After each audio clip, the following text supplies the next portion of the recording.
Welcome back to Chaos Corner. It's your old buddy, the guardian of chaos, Big Daddy, and I tell it like it is. Here for the episodic YouTube adventure, the series Flashback, episode 16. Sit back and relax, grab a snack, grab a beverage, and let's watch some footage together as we open up the vault here at Chaos Chronicles for Chaos Corner here on Guardian of Chaos, the YouTube channel. Go to the playlist. 3,300 videos. Coming up on 1 million total views. One man, unique, unedited, unscripted. This is not a podcast. This is a show. Sit back and we'll listen together. I'd give you a spot or somewhere to go, but since these are my own personal VHS tapes here on the series Flashback, I can't help you. We bounce around here. That's the concept. We go from organization to organization in the territory days. Right now, we're in the late 80s, specifically 1987, 88, and 89. So I'll say that to say this because I tell it like it is. Sit back and relax. And let's enjoy the sound together. If there's anything with music or might be copyrighted, well, then I have to come in and do the voiceover. But that's the whole point. History, learning something, facts here at Chaos Corner, so that when you leave here, you can go research this stuff for yourself. And this is our motivation, our distraction in these insane times in 2024, going into 2025. So let's remember the times. Head on a swivel. Shout out to our Lord and Savior, because if He's for us, no one else is against us. Kick back and relax. Story time. Stay hydrated.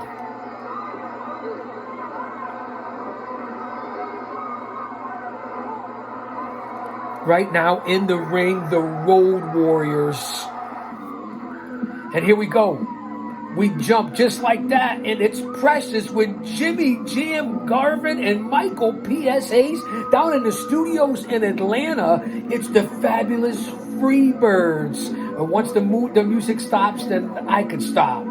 Bad Street, Atlanta, GA. Bad Street in the whole USA. Bam, bam. Bad Street, nasty and hot. The further down the street, or you could say the further down the block, the worse it got. Bad Street, nasty and hot. Too much? Too loud? Too soon? Let's listen to Jim Ross, I believe. Bear with me here on the 80s Ops board. Oh, we screwed that up already. Stand by, fans. Stand by, fans. This is what happens when you have the op board. Bear with me, bear with my head. We're right in the middle of the Freebirds. And when you have technology and you don't edit, this is what happens. But this is why we do it. This is exactly why we do it, because we want that old school feel. And we do this raw dog, as I said. What you see is what you get. No Patreon, no paywalls.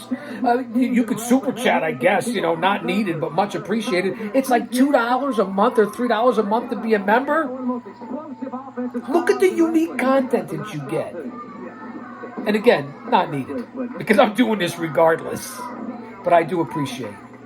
Shout out to my moderators, as always, who are keeping it real, holding it down, maintaining here on Flashback and every other episode that I have. And that's the OTS Tribal Queen and my brother from another mother, Austin Nance, holding it down here in the chat room during these live premieres. Live to tape premieres. You guys get the concept, right? Live, but I'm taping it at the same time, but we are basically in real time. By the time I put this up, don't make me grab the chain.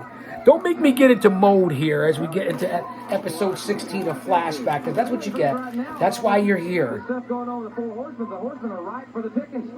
Fabulous Freebirds. Jimmy Jam, Michael P.S. Hayes.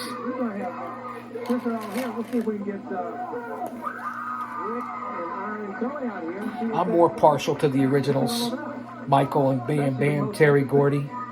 And of course, when they added Buddy Jack Roberts, those were the Freebirds. Although, listen, I'm a Garvin fan. I like Jimmy Jam, even when he was solo before he got to the Freebirds. He got a little crazy with when he became the Freebirds and stuff like that. Thank God for Precious.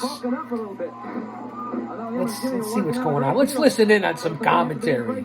Thanks for being here. Flashback, the episodic YouTube adventure. I know I repeat myself a lot, but you guys know that. We're cold open here.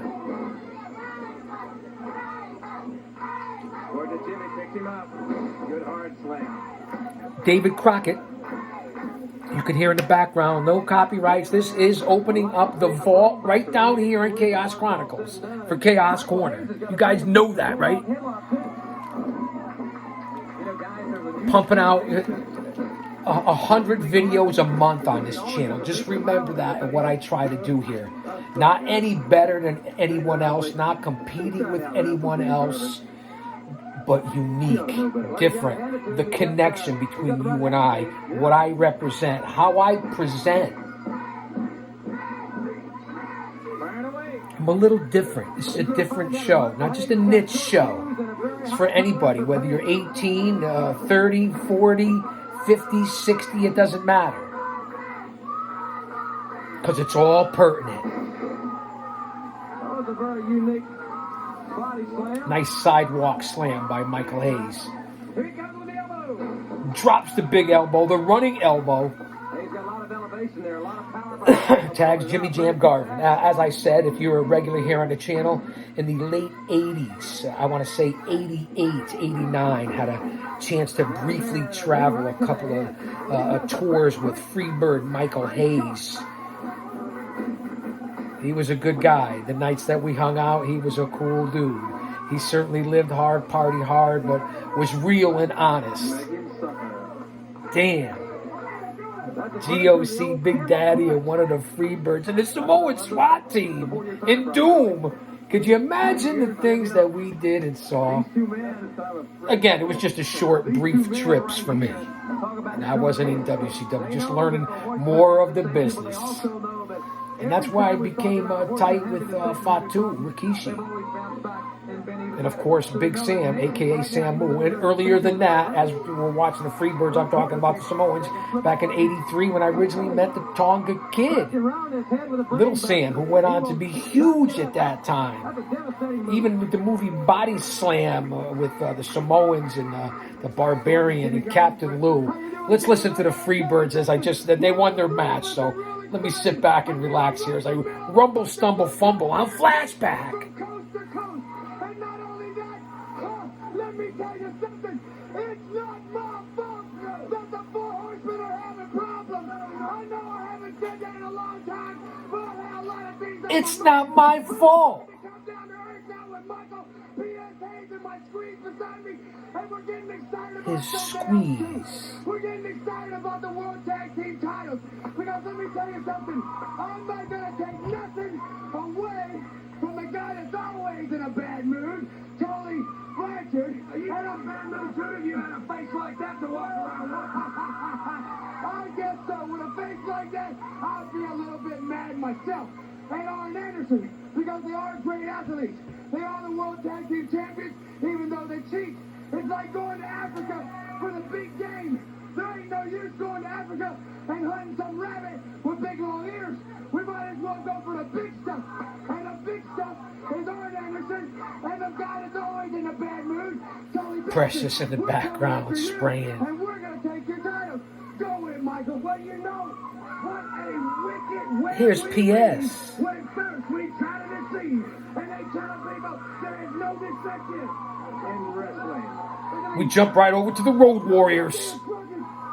Business is about to pick up. You got some sort of problem? You got two problems? You want to take care of? Right now at this point, in this time, 88, 89, they're the International Tag Team Champions. This is all at the TV studios, the TV tapings. Can't get anything like this in today's business. It's just different. Not saying it's better. Everybody and anybody out there, one thing for certain about Hawk and myself and our six-man partner, Dusty Rose, we still don't care. Anytime, anywhere, we'll defend our belt. Tell him, Hawk. Well, David Crockett, it seems like I always liked when Hawk went, well, David. Constipated by the Four Horsemen. And the Four Horsemen seem to be riding to the edge of apocalypse now. How funny is that interview on here right now? The Four Horsemen apocalyptic. That's worse than the others. And he just showed himself to be worse than the others. Now, bunkhouse stampedes, our kind of match, what we grew up with, fighting bunches of people and walking out the winner. We'll be deviating septums, ripping out goozles, and knocking tartar off the teeth of every person who's stupid enough to not just jump over the top rope and get rid of the inevitable. The inevitable being me and Animal sitting in the bunkhouse stampedes, jumping over the top rope together and collecting the money. Then we give it to Mount Rushmore, if not number one of all time. The combination of everything. Come on now.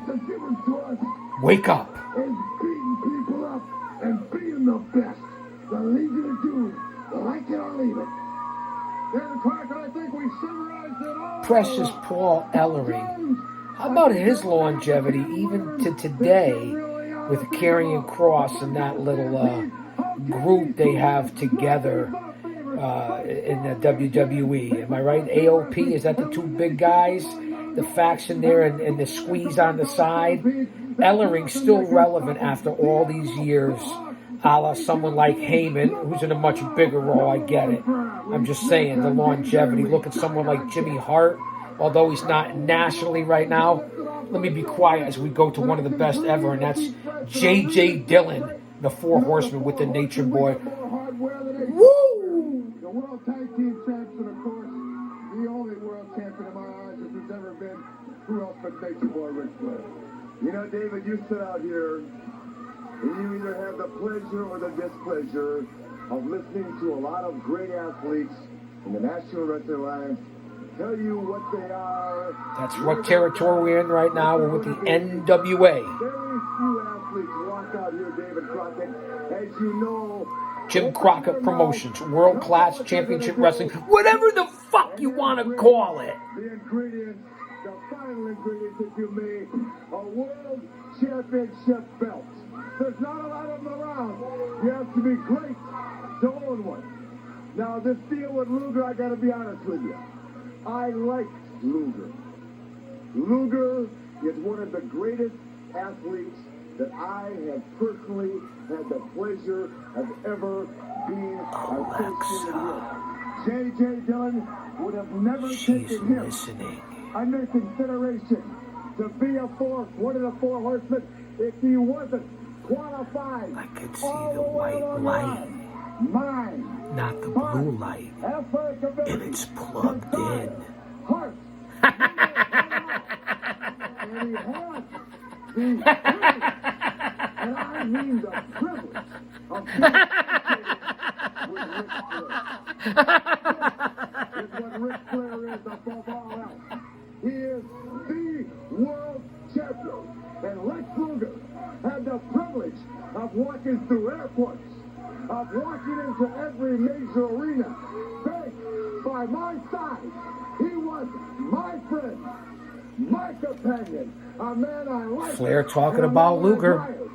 But Luger, somewhere out there, you started to think that it was your wheel that was turning the whole deal round and round.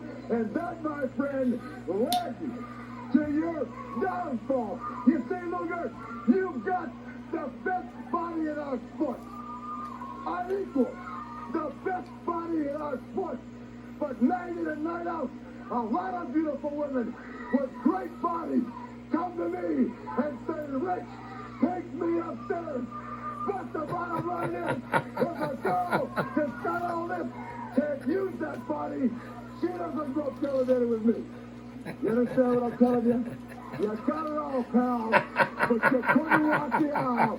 Flair is telling it like it is. Maybe we'll see the helicopter. The two reigns as the world champion. Woo! You got nowhere. You got nowhere. This is promo 101. Yes, it's risque. I get it, especially for the time. But they do twice as worse now in 2024 with the WWE and AEW. This is pro wrestling, and this is a fucking promo.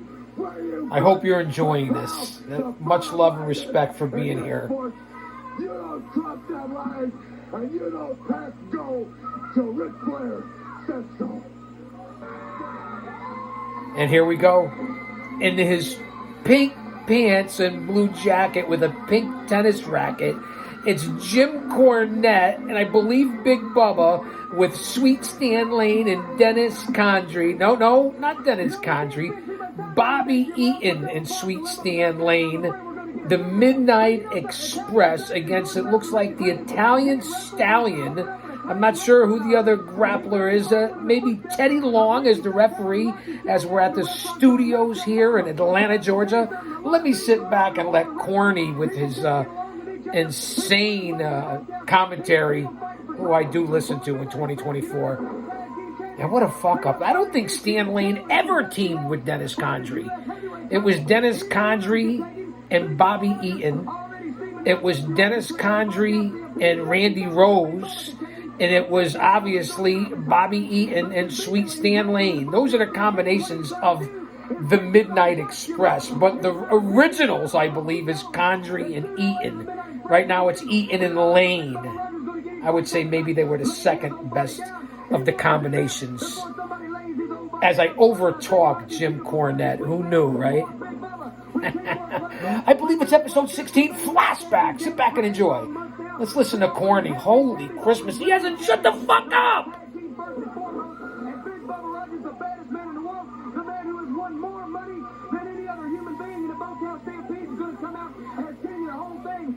Christmas time's coming up, and my mother, the dear old thing, loves Christmas. So you know what she's going to do? She's going to be real charitable this year. She's going to go down to the food stamp line. Mama Cornette. 5 or 6 needy individuals. And rest in peace. To the poorhouse in her limousine. What do you think about that? See y'all later. Good. Thank you. Wow. He's a classic, isn't he? One thing about it, he can talk all day. Good old JR. They are tremendous. They really are. And it's over. Stan Lane with the pin. And here we go. This is what we do. We bounce around. We're back over to the WWF. It's Nikolai Volkov and Bam Bam Bigelow with Joey Marella as the referee here in the World Wrestling Federation. Circa 1988, 1989. Sir Oliver Humperdinck. Or when he was with the Freebirds, Big Daddy Dink is ringside. I haven't seen too many red-headed frogs in my day. In the ring. Not the best commentary teams at certain times in the WWF. So I will assist here on Flashback. Volkov misses with the clothesline, and then a big shoulder block by Bam Bam Bigelow. Bigelow, one of the best big men ever in the world of pro wrestling. Why he's not in the fucking Hall of Fame, I'll never know. And who's on the commentary? Bruce Pritchard, Mike McGurk, and the Duke of Dorchester, Pete Doherty. That's the broadcast team here for Bigelow and Volkov. Let that marinate. Let that sink in. Bruce Pritchard. Doherty was a character, I get it, but wow. And then to add in McGurk, yeah, she's been around. Her father was, Leroy McGurk. Leroy McGurk, the legendary promoter and grappler from back in the Mid-South days, I believe. Mike McGurk, I know personally. I met her just last year or 2 years ago at the New England Pro Wrestling Hall of Fame. This could be over. Springboard from the outside to the inside. Bam Bam Bigelow. 3 count. Didn't even hook the leg. He didn't even hook the leg on Volkov at this point. That shows you where Volkov's career was. Bam Bam Bigelow slingshot inside. Big splash. 1, 2, 3. Volkov is persona non grata. Bigelow beat him that easy.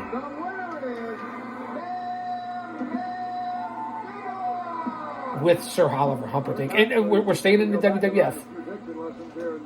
It's Dino Bravo and CV Afi. Joey Morella is the referee. CV Afi, the legendary Polynesian. Peha Mele Irikane, Pupule Wiki Wiki, Aloha and Mahalo. And the big man who was murdered, if you've seen the episode of Dark Side of the Ring on Vice, Dino Bravo. Let's listen in here. Bravo and Afi. I believe it's Jesse the Body Ventura on commentary. And Vince Jr. That's good shit, pal.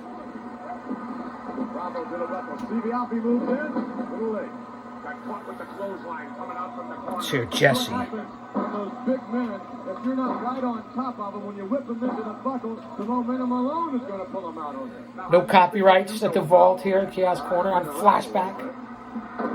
What's amazing is Bravo. Oh, Bruno Sammartino. There's a 3-man booth. I just heard Bruno. Bruno, Jesse, and Junior.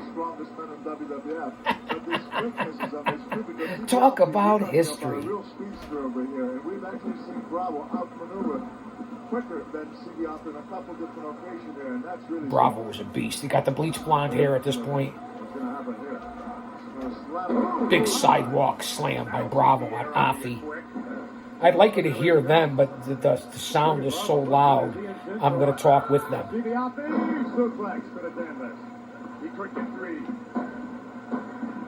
There it is again. No hook of the leg. He just squished him. Dino Bravo.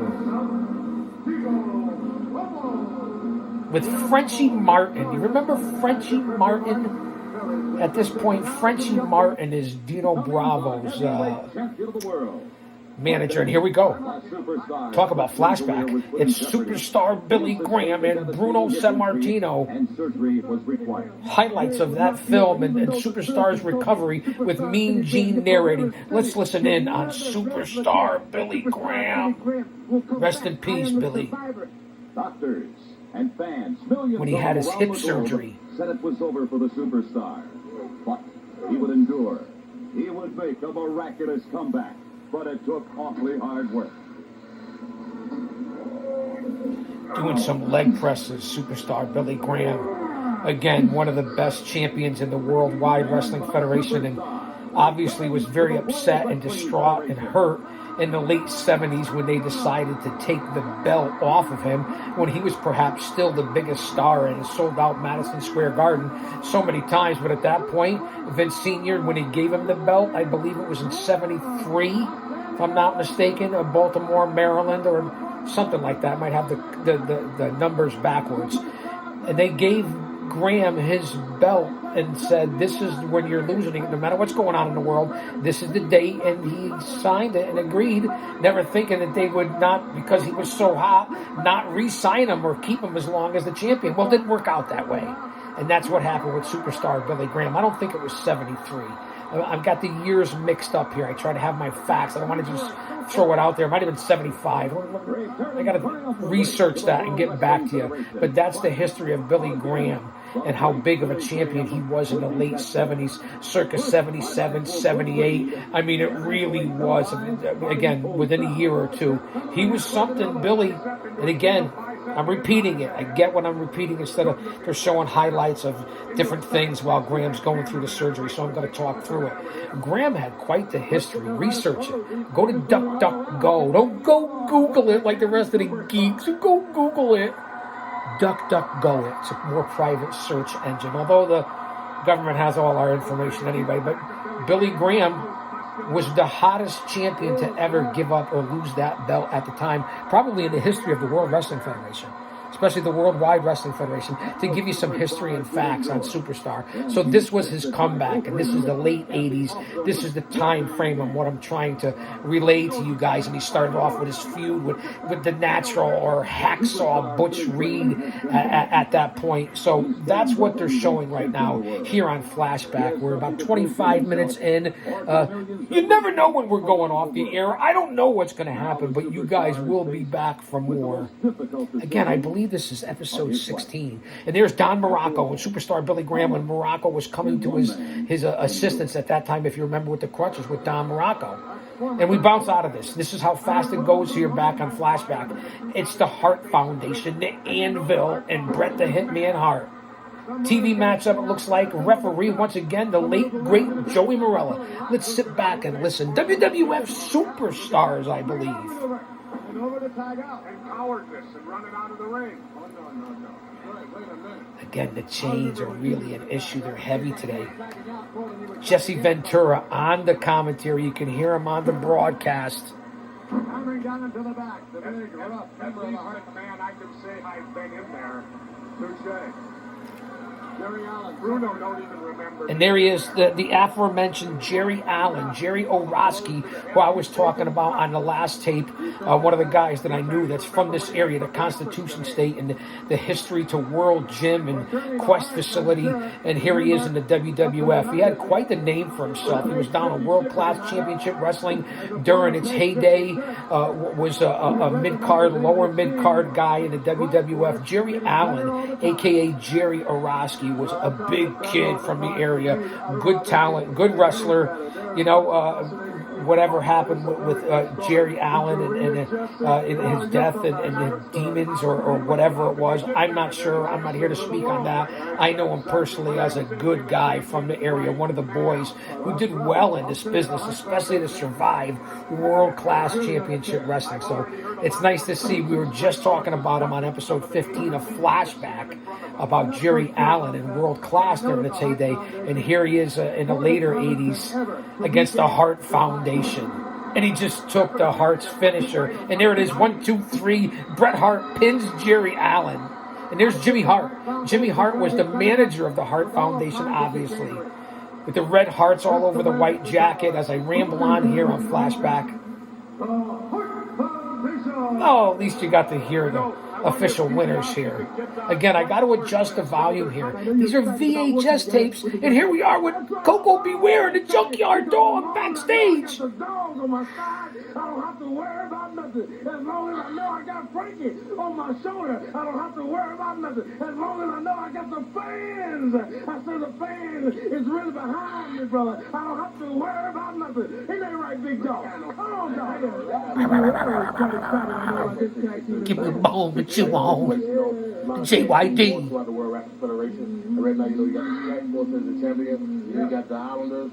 You got the Hart Foundation. You got the former champ. You got 2 or 3 different combinations you got right through here. But Coco and I have the opportunity now to tag up for a little while, and we gonna move right on down that road. Some of the other competitors that you may face, the most bigs down the line, That's a new team that just came in. You got the Young Stain. That's the new upcoming team. Yes, they are. The thing we try to do now is be up from the bottom and go to the top.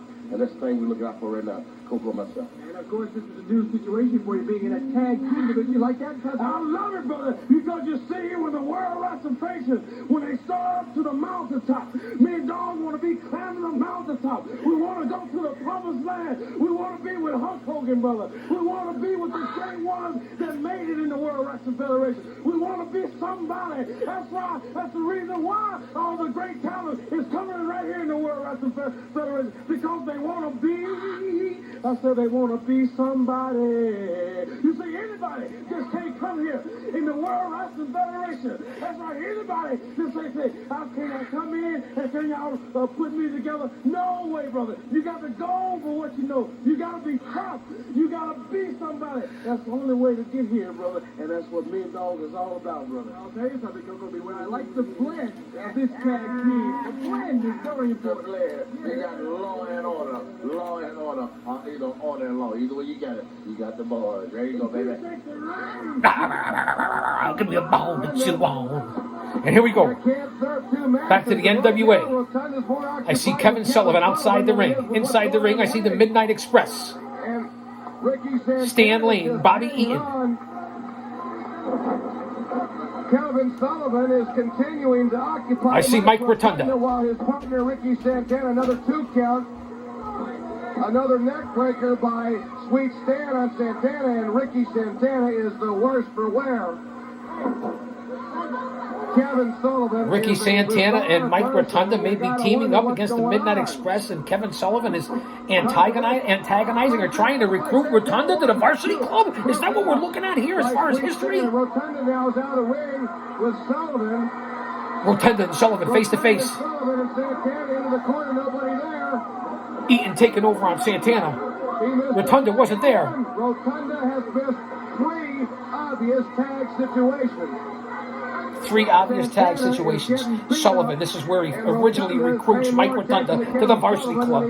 History in the making here on Chaos Corner. Flashback. I don't know what to make out of this, fans. The Wrestling Network. There he is again trying to make a tag. Tommy Young, your referee. And there's Jim Cornette ringside as well. Sullivan continues to occupy Mike Rotunda, and Ricky Santana reaching out, trying to touch Fans, his thanks for being here. I partner, can't thank you enough. And nobody's home. A 2 count. Santana kicks out. The tag. It's beautiful Bobby. Midnight Express was one heck of a tag team. If not on my Mount Rushmore, right there in the top 5, the top 10, the top 7, whatever you want to say, top 3.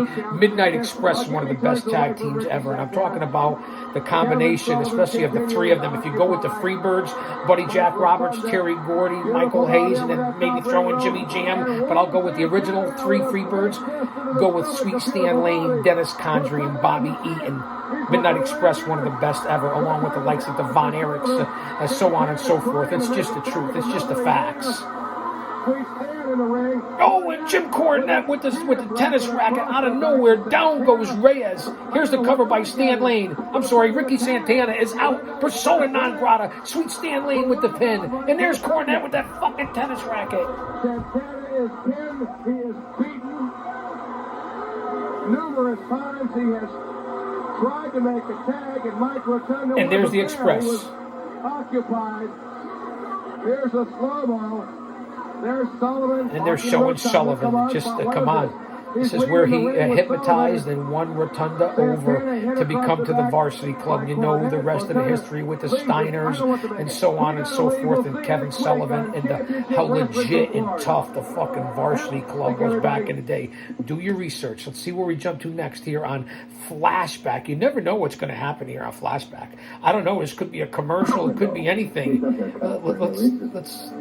Listen, what the heck could this be? Flashback fans, don't go anywhere. We never know when we're going off the air. Don't you dare miss it.